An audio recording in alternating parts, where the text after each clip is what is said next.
Today, we're about to attempt what Bugatti think is impossible. You can't do that in a garage. There's just a few places in the world with the right equipment and only a few people in the world with the right training to be able to do that. And after our previous video went out, Mat Armstrong, the CEO of Bugatti, mentioned it wasn't possible to do in a garage.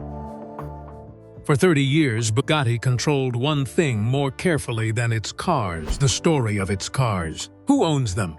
Who touches them? Who gets to say what they are? Then Mat Armstrong arrived. He did not ask for access. He bought a wrecked Chiron from salvage, rebuilt it on camera for millions. And here it is, the Bugatti Chiron Sport. Possibly the biggest rebuild I'm about to take on. And told the story of a Bugatti entirely on his own terms. Bugatti watched, and then did something a century of institutional pride made almost unthinkable. They picked up the phone. Tonight we breaks down what that call means for Mat Armstrong, for Bugatti, and for everyone who built something the establishment could not ignore. The man who rebuilt the impossible. To understand why a phone call from Bugatti lands the way it does, you first have to understand what Mat Armstrong built. And more importantly, how he built it. Because the story of his channel is not a story about cars. It is a story about a specific and rare kind of refusal. The refusal to accept that something written off by the market, abandoned by its previous owners, and declared beyond saving by people who should know better, is actually beyond saving. That refusal, repeated across project after project, and documented in front of a camera for an audience that grew from thousands to millions, is the entire foundation of what Mat Armstrong represents in automotive culture today. The early channel was not built on access. It was not built on manufacturer relationships, press invitations, or the kind of curated proximity to expensive machinery that defines so much of automotive content. It was built on the opposite of all of that, on the willingness to buy cars that the market had priced at a fraction of their original value, precisely because something had gone catastrophically wrong with them, and to document in complete, unfiltered honesty the process of finding out whether they could be brought back. The damaged Lamborghinis. I crashed my Lamborghini Gallardo. Fortunately, I'm okay, but the car is a little bit worse for wear. This was my first Lamborghini I ever bought. The written-off McLarens. The cars that arrived on a trailer in pieces, with histories that read like insurance reports and looked like crime scenes. Each one a question asked out loud in front of a camera, is this salvageable? And each one an answer worked out in real time, with no guarantee of what that answer was going to be. What the audience responded to was not simply the cars. Any automotive channel can show expensive cars. What Mat Armstrong showed was the process, the problem-solving, the setbacks, the moments where the budget ran out, or the part could not be sourced, or the damage turned out to be deeper than the initial inspection had suggested.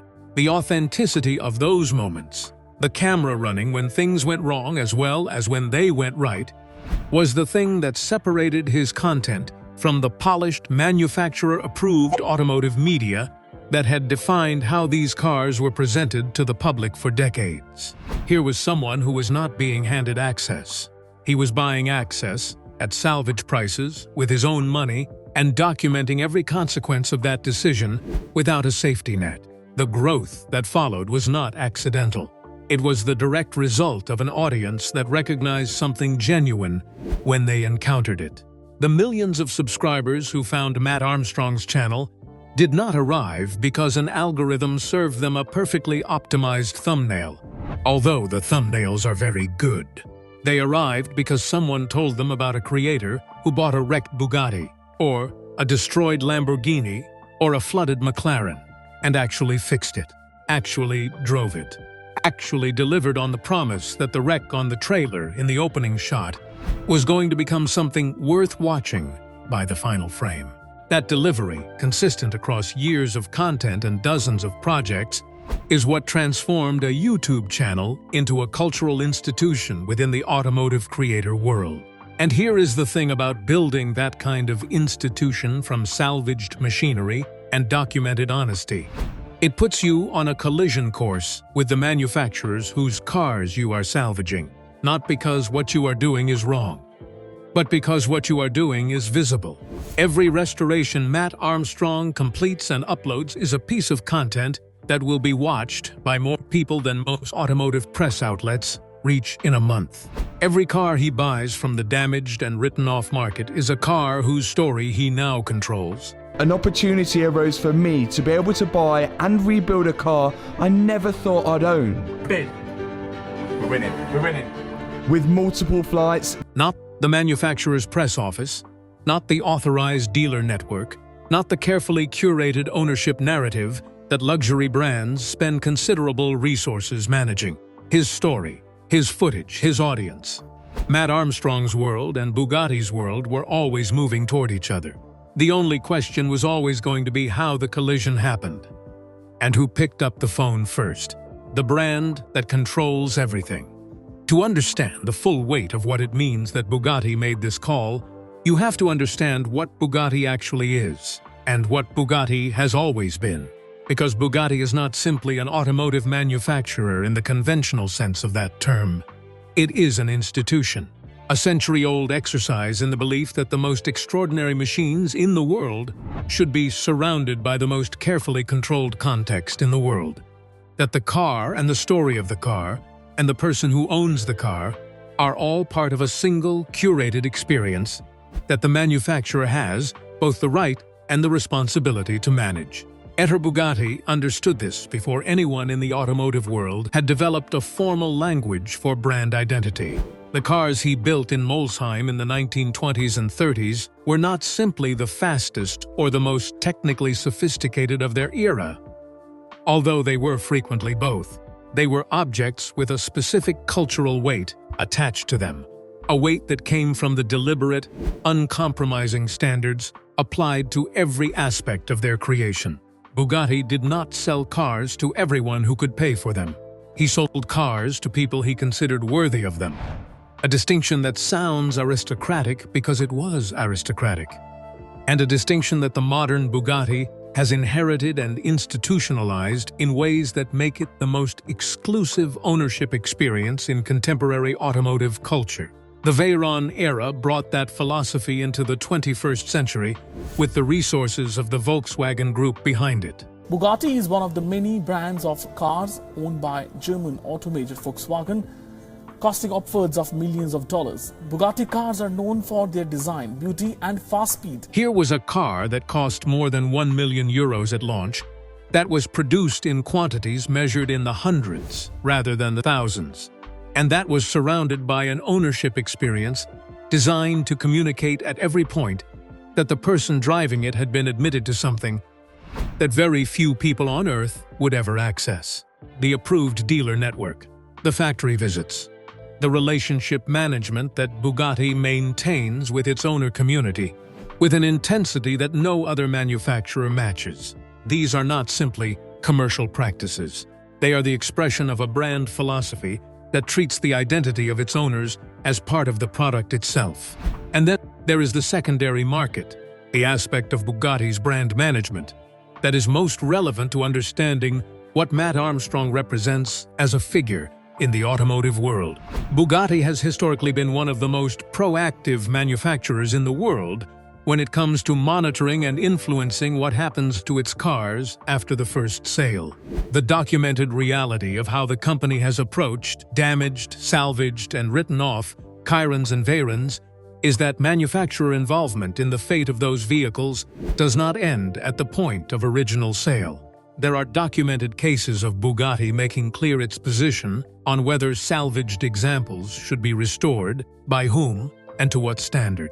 The brand's investment in what happens to its cars in the secondary market is not incidental. It is a deliberate expression of the same philosophy that governed Ettore Bugatti's original approach, the belief that a Bugatti is never simply a car, and that the story attached to it is always the manufacturer's story as much as the owner's. Into this world arrives Mat Armstrong, a creator whose entire career is built on buying the cars that the secondary market has declared finished and bringing them back on camera in front of an audience of millions. So she is going to be the actual sacrifice for this car. It is a massive risk, because she was £97,000 and she's going to be going towards building this, which we think is going to be worth 500 upward. A creator who does not ask manufacturers for permission and does not require their approval. A creator who has more reach than most automotive media organizations and who uses that reach to tell the story of damaged and salvaged supercars in a way that is completely outside the control of the brands whose names are on those cars. From Bugatti's perspective, Mat Armstrong is not simply a YouTube creator. He is a phenomenon that their traditional brand management tools were never designed to handle. And that is exactly why the phone rang. The day Bugatti made the call, there are moments in the creator economy that function as turning points. Not just for the individual involved, but for the broader relationship between legacy institutions and the new media landscape they are being forced to navigate. The call Mat Armstrong received from Bugatti is one of those moments, and understanding what it represents requires understanding both what Bugatti was responding to and what they were reaching toward. The context begins with what Mat Armstrong had already done with Bugatti's cars. His documented history with the Chiron, the salvage purchase, the restoration process, the content produced around a car that Bugatti would have preferred to see handled very differently, created a situation that no press release or authorized dealer communication was equipped to address. Here was a Bugatti Chiron, one of the most exclusive production cars ever built, being publicly restored by a YouTuber whose audience dwarfed the readership of every traditional automotive publication combined. The story of that car was being told on Mat Armstrong's terms to Mat Armstrong's audience, with a transparency and accessibility that was the complete antithesis of how Bugatti had spent a century presenting its machines to the world. The automotive creator economy has forced every major manufacturer to confront a reality that their traditional communication structures were not built to process. A single YouTube video from a creator with Mat Armstrong's audience can generate more genuine engagement with a car, more conversations, more emotional investment, more cultural impact than a year of carefully managed press coverage. The viewers who watch a Mat Armstrong restoration are not passive recipients of a manufacturer's narrative. They are active participants in a story that they have followed from the wreck on the trailer to the finished car on the road. And their investment in that story is real, in a way that a press launch photograph never produces. For a brand like Bugatti, whose entire identity is built on the management of narrative and the curation of context, this represents both a threat and, if handled correctly, an opportunity of significant proportions. What Bugatti's outreach to Mat Armstrong represents, in the context of everything documented about how the brand operates, is a formal acknowledgement that the old tools of brand management are not sufficient for the world that exists in 2026. The manufacturer that once defined who was worthy of its cars has had to acknowledge that worthiness, in the creator economy, is measured in audience trust and cultural reach, not in the ability to pass a financial vetting process or secure a slot on an approved dealer's waiting list. Bugatti reaching out to Mat Armstrong is the institutional equivalent of the establishment calling the outsider and saying, "We have been watching what you build, and we need to have a conversation." The specific nature of that conversation matters. Documented accounts of how luxury manufacturers engage with creators in this context typically move between two poles. The attempt to bring the creator inside the tent, to offer access and cooperation in exchange for content that reflects the brand's own narrative priorities, and the attempt to establish boundaries around what the creator does with the manufacturer's cars and the manufacturer's identity. The question of which pole Bugatti's outreach to Mat Armstrong is closer to is not fully resolved. But the fact of the outreach itself, the decision by one of the most institutionally proud brands in automotive history to pick up the phone and make the call, is the most significant data point in the story. Institutions do not make that call unless something has already changed, and something has already changed. The price of Bugatti's approval, the question that Mat Armstrong's audience is already asking, even if they have not yet fully articulated it, is the most important question in the story. Not what did Bugatti want, but what does Mat Armstrong do now? Because the Bugatti connection opens things, genuinely significant things, and it also costs things. And the tension between what it opens and what it costs is the creative and personal challenge that defines where Mat Armstrong's story goes from here. What it opens is obvious enough: Bugatti's cooperation. Even partial, even conditional, represents access to a world that has been deliberately closed to creators of Mat Armstrong's background and approach. And as we already know, Bugatti aren't going to sell us parts to rebuild this car, and they're not going to help us separate the car in half for sure. So I'm left with no choice but to give this a go myself. The possibility of working with the manufacturer rather than around it. The possibility of content that can show dimensions of Bugatti's cars and Bugatti's world that no amount of salvage market purchasing and independent restoration can reach. Factory access, engineer relationships, the kind of behind-the-scenes documentation that the automotive press has always received as a function of their institutional relationship with manufacturers, and that independent creators have historically had to either earn through years of negotiation or manufacture, through the sheer force of their audience numbers. For a channel with stars of America's ambitions and Mat Armstrong's documented passion for understanding how these cars actually work at the deepest level, that kind of access is genuinely transformative. But here is where the cost becomes visible. Mat Armstrong's audience did not come to him because he had manufacturer approval. They came to him precisely because he did not have it. Because the story he was telling was his story, shaped by his decisions and his money, and his willingness to show what happened when things went wrong. The independence of that position is not simply a stylistic choice. It is the source of the trust that makes his audience's investment in his content real. The millions of viewers who have followed project after project have done so because they believe, at some level, that what they are watching is unfiltered, that the camera is running when the bad news arrives, as well as when the car finally starts. That no manufacturer relationship is shaping which parts of the story get told and which parts get quietly left on the cutting room floor. The moment Mat Armstrong enters a formal relationship with Bugatti, the moment the institutional approval of the most exclusive brand in the world becomes part of his content ecosystem, something subtle but significant shifts in that dynamic. It does not necessarily compromise the work, but it changes the audience's relationship to it. Because the viewer who trusts Mat Armstrong trusts him specifically, because he answers to his audience and to his own standards and to nobody else. The introduction of a third party, with its own narrative interests and its own institutional power, is a variable that has no clean resolution. Does he get elevated by the association? Almost certainly in some dimensions. Does the association change what he is able to say, show, and document about Bugatti's cars? That is the question his audience will be watching for the answer to. And they will notice the answer long before it is stated explicitly.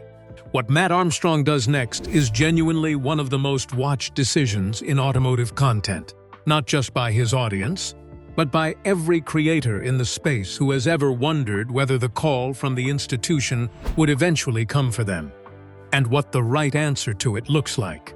He has spent years proving that the outsider can build something the establishment cannot ignore. Now the establishment has stopped ignoring it. What he does with that moment will define the next chapter of what Stars of America means, and what Mat Armstrong means, more than any single restoration project ever could. The power shift nobody saw coming pulled back far enough from the specific details of Mat Armstrong and Bugatti and the specific call that connects them. And what you are looking at is something that extends across the entire landscape of automotive culture in 2026. You are looking at the moment when the relationship between legacy automotive institutions and the creator economy reached a new stage, one that neither side fully anticipated and neither side fully controls. For a century, the story of the world's greatest cars was told by a small and carefully managed group of voices. The authorized press, the manufacturer's own communications, the authorized dealer network, and the carefully selected owners whose relationship with the brand was itself a curated part of the product. This system worked because the alternatives were limited. If you wanted to know what a Bugatti Chiron felt like at speed, you read the review written by the journalist the manufacturer had invited to drive it. At the track the manufacturer had selected, under the conditions the manufacturer had prepared. The manufacturer did not own the journalist, but the manufacturer controlled the access, and control of access was control of narrative. The creator economy dismantled that system not through confrontation but through irrelevance, by building alternative routes to automotive storytelling that the access control system had no mechanism to close. Mat Armstrong buying a damaged Chiron, And the other one was a Bugatti Chiron Sport out in Miami. That is so sick. We later found that the Bugatti, it was impossible to buy parts directly from them. from a salvage auction, and rebuilding it on camera is not an act of rebellion against Bugatti's narrative management. It is simply a story being told from a position that Bugatti's narrative management was never designed to reach. The audience that watches that story does not need the manufacturer's permission to find it compelling. And once tens of millions of people have found it compelling, the manufacturer's position on whether the story should be told this way becomes increasingly academic. What Bugatti's outreach to Mat Armstrong signals is that the most institutionally sophisticated brands in the automotive world have understood this shift and are beginning to respond to it. Not by trying to close the alternative routes, which is no longer possible, but by attempting to build relationships with the people using them. This is a significant change. It represents an acknowledgement that the creator is not simply a distribution channel to be managed, but a storyteller with an audience whose trust has been earned independently and cannot be transferred or purchased. Working with Mat Armstrong is not the same as buying an advertisement. It is an attempt to be part of a conversation that is already happening, on his terms, to his audience within the trust relationship he has built over years of honest, unfiltered content. For the next generation of automotive creators, this moment carries a specific and important message. The institutions that once defined who had access to the greatest cars in the world are now in the position of seeking access to the audiences that creators have built. The power dynamic that has governed automotive media for a century has not simply shifted. It has inverted in ways that the manufacturers are still learning to navigate. The creator who builds genuine audience trust now holds something that no manufacturer budget can replicate. And the manufacturers who understand this earliest will be the ones who build the most productive relationships with the creator economy going forward. Christian von Koenigsegg built a car company from nothing by refusing to accept that the limit had been set. Mat Armstrong built a media empire from salvaged machinery by refusing to accept that access was something you had to be given. Both stories are ultimately about the same thing: the specific power of refusing to wait for institutional permission before attempting something significant. The phone call from Bugatti is the sound of an institution acknowledging that the people it once overlooked built something it can no longer afford to ignore. And that sound, the sound of the establishment making the call, is one of the most significant sounds in the story of automotive culture in this era. Mat Armstrong built millions of viewers without a single manufacturer's permission. Bugatti spent a century deciding who was worthy of their cars. And then one day, the institution picked up the phone and called the outsider, because the outsider had built something the institution could not replicate and could no longer afford to ignore. That is not just a story about one YouTuber and one car brand. That is the story of how power moves in the creator economy. Like this right now. Drop a comment. Does Mat Armstrong take the Bugatti relationship or protect the independence that built everything? That debate is going to run for years. Subscribe, because the next video covers where this story goes next.